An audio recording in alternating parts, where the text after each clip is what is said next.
You deposit a check on a Friday, a paycheck, a refund, money you already earned and already need. You watch it appear in your balance. And then you try to pay rent or buy groceries, and the bank says no. The money is there, you can see it on the screen, but you can't touch it. It's on hold. And here's the part that makes people furious. In that moment, most people assume the bank can do whatever it wants with their money, for as long as it wants. That is not true. There are federal laws that control exactly how long a bank can sit on your money. Laws with your name on the protected side. And the banks are counting on the fact that you've never read them. Today, I'm going to show you 3 things. Why your money gets held or frozen in the first place, exactly how long the law actually allows it, and the specific moves that get your money released faster, plus how to make sure a hold never catches you off guard again. Because a surprise hold isn't just annoying. On a tight budget, a 3-day hold on a paycheck is a bounced rent check, a $35 overdraft, and a late fee, all triggered by money that was yours the whole time. Let's start with the difference nobody explains, because hold and freeze are 2 completely different things, and confusing them costs people. A hold is temporary and routine. When you deposit a check, the bank shows you the balance immediately, but the money hasn't actually arrived yet. The bank is waiting for it to travel from whoever wrote the check. During that wait, it puts a hold on the funds so you can't spend money that might bounce back. That's a hold. A freeze is different and much more serious. A freeze locks your entire account, usually because of a court order, a debt collector with a judgment, or the bank's fraud department flagging something. We'll cover both because the rules and the escape routes are different. But 90% of what ruins people's week is the ordinary hold. So let's take the mystery out of it completely. There is a federal regulation, called Regulation CC, that most bank employees won't quote to you, but every bank must follow. And it sets hard limits. Here's the first one you should tattoo on your brain. By law, the bank must make at least $275 of your check deposit available by the next business day. That's not a courtesy. That's a legal floor.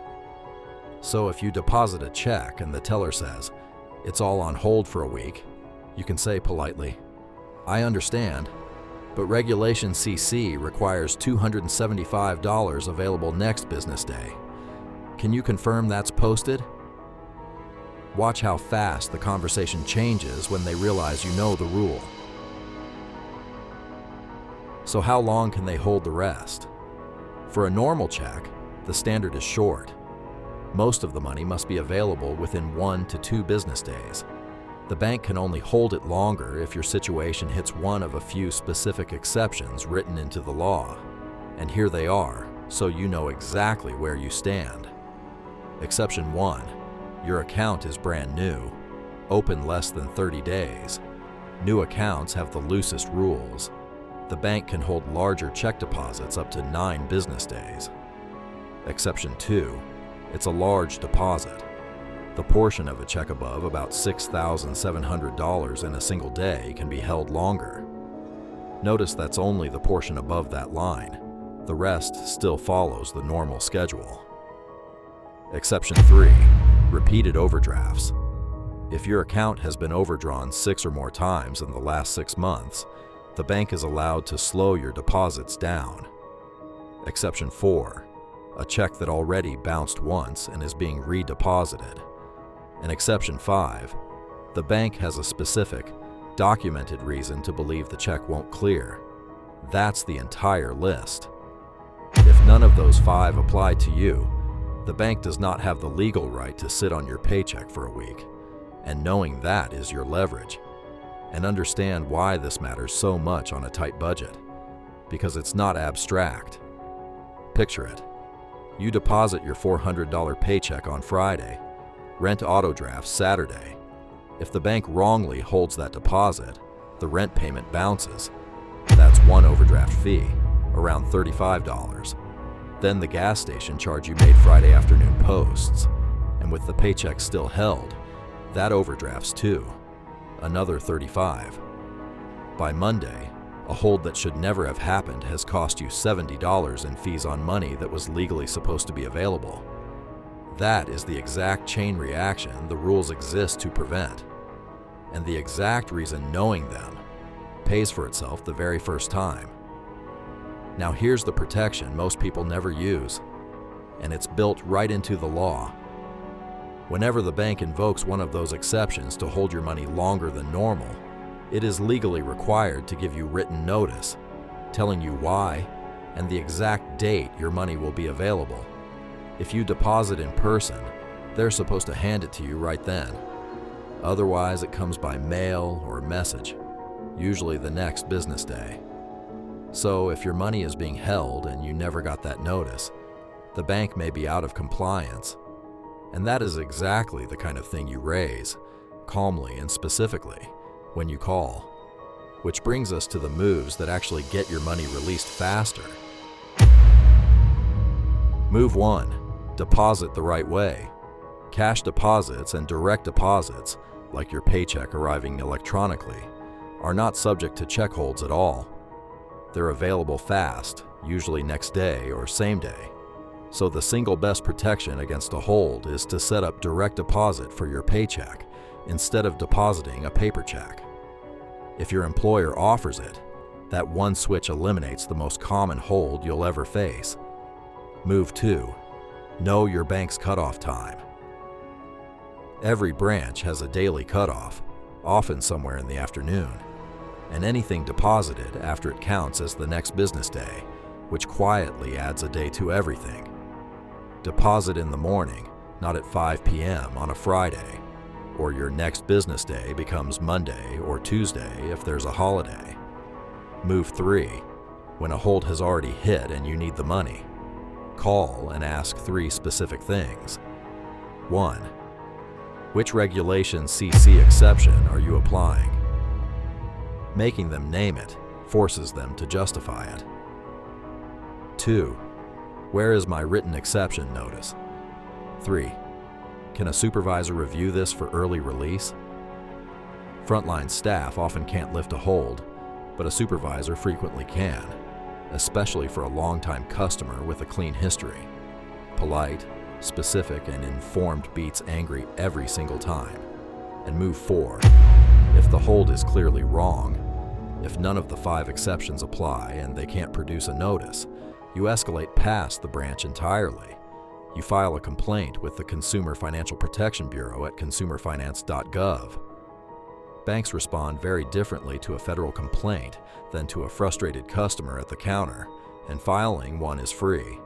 Now, the freeze, the serious one, because the rules there are different. A freeze usually comes from one of 3 places: a court order or debt collector who won a judgment against you, a government agency like the IRS, or the bank's own fraud team reacting to activity that looked suspicious. A creditor freeze can lock the account for up to 30 days, and in some cases the bank turns the money over to satisfy the debt.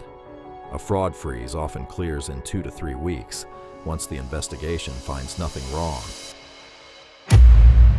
So what do you do if your account gets frozen? First, find out which of the 3 it is. Call and ask directly, and get the reason in writing. If it's a fraud freeze and you've done nothing wrong, cooperating fully and quickly is usually the fastest way out. Give them what they asked for and the investigation closes. If it's a creditor or court freeze, that's a legal matter. You may have exemptions that protect certain money, because here's something most people don't know. Federal law protects specific funds from most creditors, even inside a frozen account. Social Security, disability, veterans benefits, and certain other federal payments are generally protected. And if those were being deposited directly into that account, a portion is supposed to stay accessible to you, even during a freeze. If a creditor freeze hits an account holding that kind of protected money, that is the moment to talk to a legal aid office. Many offer help for free to people on low incomes. and one quiet piece of prevention that matters. Try not to keep every dollar you have in a single account at a single bank tied to everything else in your financial life. It's not about hiding money. It's that if one account gets tangled in a hold or a freeze, you're not completely cut off from your own cash while it gets sorted out. Even a second free account at a different institution is a pressure valve. 2 more quick prevention moves. First, ask your bank for its funds availability policy. They are legally required to give it to you in writing, and it spells out exactly when your deposits post. Read it once and hold stop being a surprise forever. Second, some modern banks and banking apps advertise early access to direct deposit, getting your paycheck up to 2 days sooner than a traditional bank. If you're living close to the edge, that 2-day head start can be the difference between covering a bill on time and paying a late fee. Just make sure the account itself is genuinely free, with no monthly maintenance charge quietly eating the head start you gained. Now the honest part, because this channel doesn't sell fantasies. Most holds are legal, most freezes have a real cause, and knowing the rules doesn't make your money appear the instant you want it. What it does is end the helplessness. You stop being someone things happen to, and you become someone who knows exactly which law applies, exactly what to say, and exactly who to call. And notice, one more time, the pattern this whole channel keeps uncovering. The bank discloses these rights in language nobody reads, in a document nobody opens, precisely because a customer who doesn't know the rules is cheaper to manage than one who does. Regulation CC has protected you this entire time. The written notice requirement has protected you this entire time. The exemptions for protected income have protected you this entire time. Nobody just needed to tell you they exist. So the next time a bank tells you that you can't touch your own money, you'll know the 3 words that change the conversation. Regulation CC requires.